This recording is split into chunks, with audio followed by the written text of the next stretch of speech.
So he says, and it pulses through the desire to change, to deconstruct all of my past failings.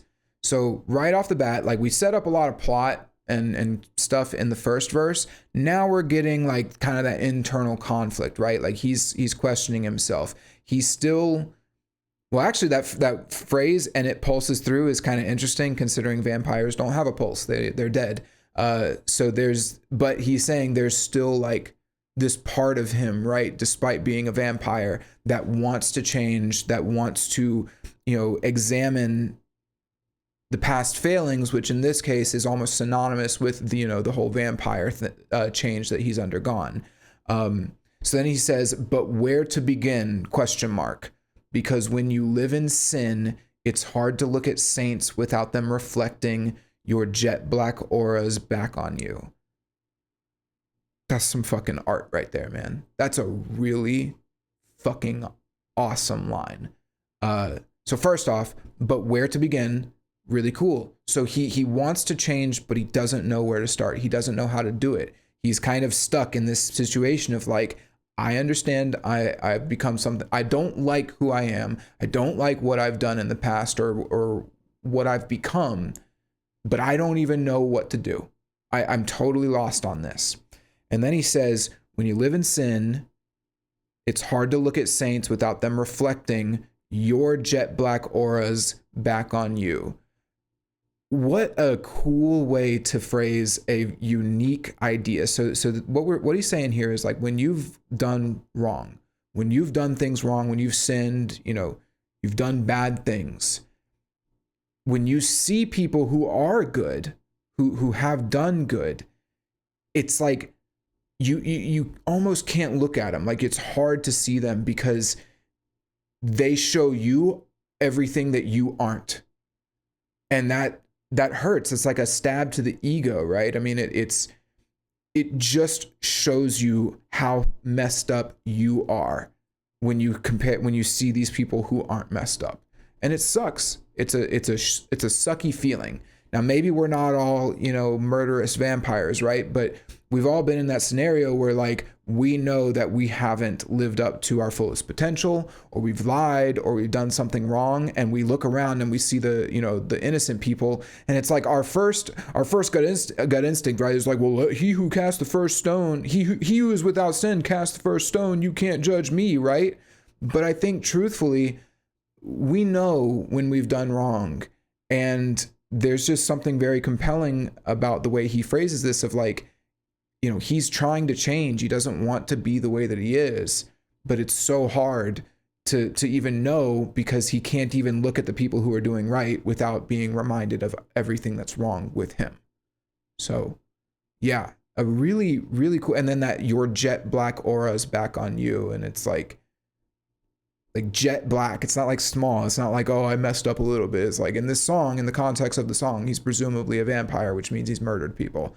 Like he is not a good person here. And like, he's a really bad person. And so that is just shoved right in his face while he's trying to make a change, while he's trying to be around people who are good so that he can try and become good as well. Very cool. So then he says, and all I have is hope.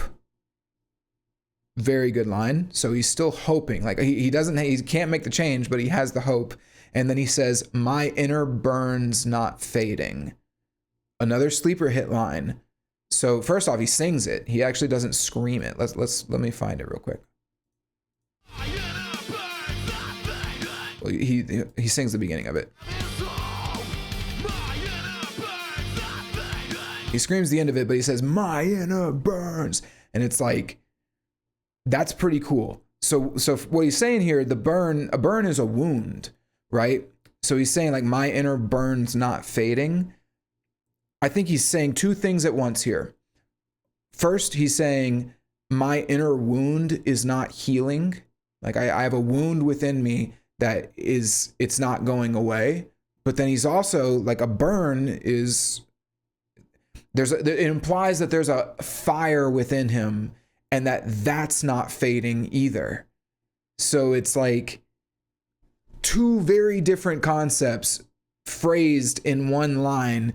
My inner burn, because he's not saying my inner fire is not fading. He's saying my inner burn, that wound isn't going away.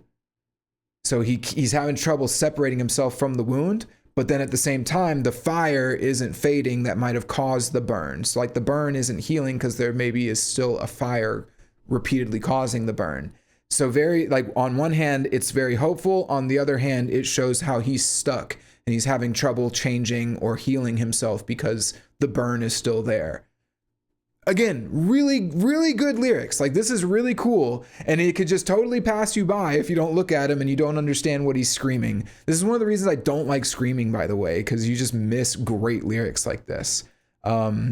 So anyway, that's the conflict, right? He's trying to change. He has the will and the passion to change, but the wound is still there. He's having trouble changing. All he has at this point is just the hope to change. And so he's stuck. And so then he says, I'll wipe the blood from my cheek and get on with my day. And it's almost like he's just going to keep doing what he's doing. He's just going to keep the status quo going, move on like normal. I think you could almost see the line. You could almost read it as being like nonchalant, like he doesn't care. But the line is really an indication of like how like the inner turmoil is so deep that he's just not even addressing it. He doesn't even know how to address it. He can't address it. And he's just going to keep doing what he's doing because that's all he knows how to do. And it's very cool. So yeah, I mean, again, what a great expansion of the conflict, right? So we started off with like setting up the plot and the characters and all that in the first verse. This idea that he's got this darkness within him. It's coming out. He doesn't know what to do. How did the first verse end again? Fresh meat for carnal desires. You know, he viewed the sun for the last time. And now we have this whole thing about like, there's actually a serious conflict with him. He doesn't like that he's become this creature, but he doesn't know what to do about it. So yeah, really cool. Really, really cool stuff happening here. So then we get another chorus, which is exactly the same as the first chorus. So I'm just going to skip it. And that brings us to our clean bridge.